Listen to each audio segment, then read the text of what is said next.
The night moth with a crooked feeler. The beautiful, brilliant butterflies of the meadow had many cousins living in the forest, most of whom were night moths.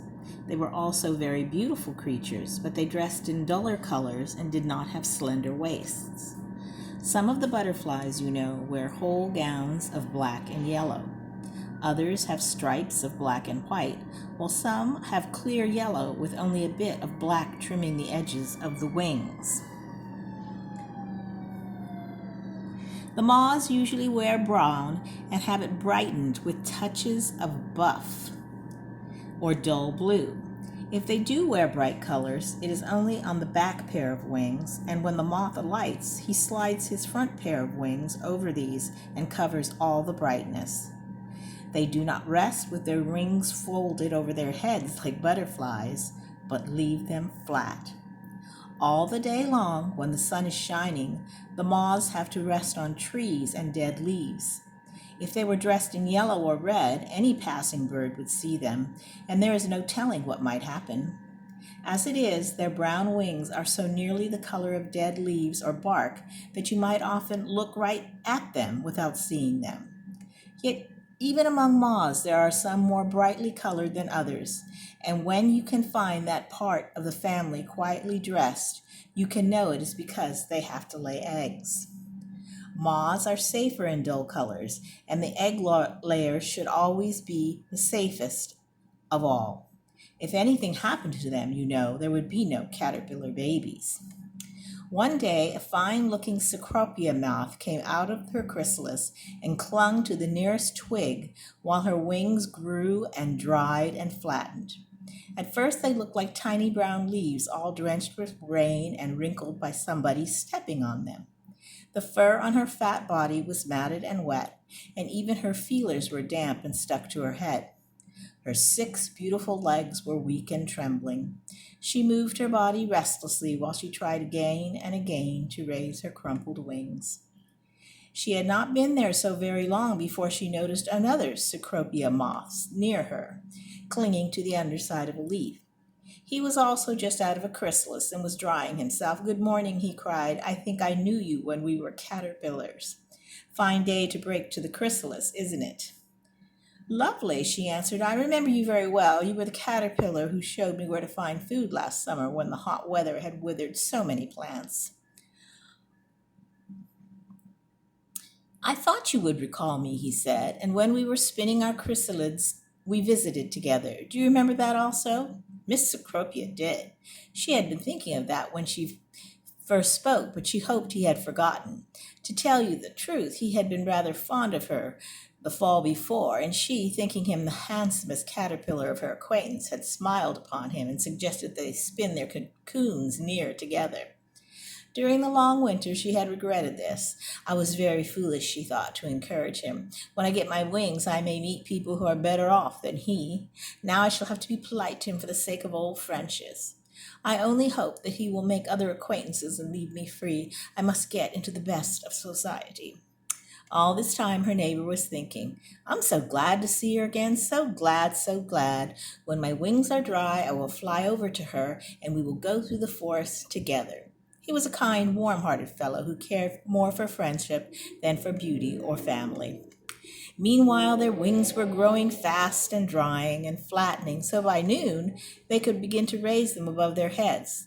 They were very large moths, and their wings were of a soft dust color with little clear, transparent places in them and touches of the most beautiful blue, quite the shade of blue worn by the peacock who lived on the farm.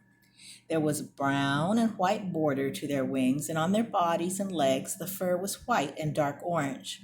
When the Cecropias rest, they spread their wings out flat and do not slide the front pair over the others as their cousins, the sphinxes, do. The most wonderful of all, though, are their feelers. The butterflies have stiff feelers on their heads with little knobs on the end, or sometimes with part of them like tiny clubs. The night moths have many kinds of feelers, and most of them being curved, and those of the Cecropias look like reddish-brown feathers pointed at the end. Miss Cecropia's feelers were perfect, and she waved them happily to and fro. Those of her friend she was troubled to see were not what they should have been. One of them was all right, the other was small and crooked. Oh dear, she said to herself, how that does look. I hope he will not try to be attentive to me. He did not mind it much. He thought about other things than looks. As night came, a Polyphemus moth fluttered past. Good evening, he cried. Are you just out? There are lots of cecropias coming out today. Miss Cecropia felt quite agitated when she heard this and wondered if she looked all right. Her friend flew over to her just as she raised her wings for flight. Let me go with you, he said. While she was wondering how she could answer him, several other cecropias came along. They were all more brightly colored than she. Hello, cried one of them as he alighted beside her. First rate night, isn't it? He was a handsome fellow and his feelers were perfect, but Miss Cecropia did not like his ways and she drew away from him, just as her friend knocked him off the branch. While they were fighting, another of the strangers flew to her. May I sit here, he asked. Yes, she murmured, thinking her chance had come to get into society. I must say, it served the fellow right for his rudeness to you, said the stranger in his sweetest way. But who is the moth who is punishing him, that queer-looking thing with a crooked feeler? Sir, she said, moving farther from him, he is a friend of mine, and I don't think it matters to you if he is queer-looking. Oh, said the stranger. Oh, you have a bad temper, haven't you? But you're very good-looking in spite of that. There is no telling what he would have said next, for at this moment Miss Cecropia's friend heard the mean things he was saying and flew against him. It was not long before the stranger was also punished, and then the moth with the crooked feeler turned to the others. Do any of you want to try it, he said. You must understand that you cannot be rude before her. And he pointed his right foreleg at Miss Cecropia as she sat trembling on the branch. Her, they cried mockingly as they flew away. There are prettier moths than she. We don't care anything for her. Miss Cecropia's friend would have gone after them to punish them for this impoliteness, but she clung to him and begged him not to. You will be killed. I know you will, she sobbed. And then what will become of me? Would you miss me, he asked, as he felt of one of his wings, now broken and bare.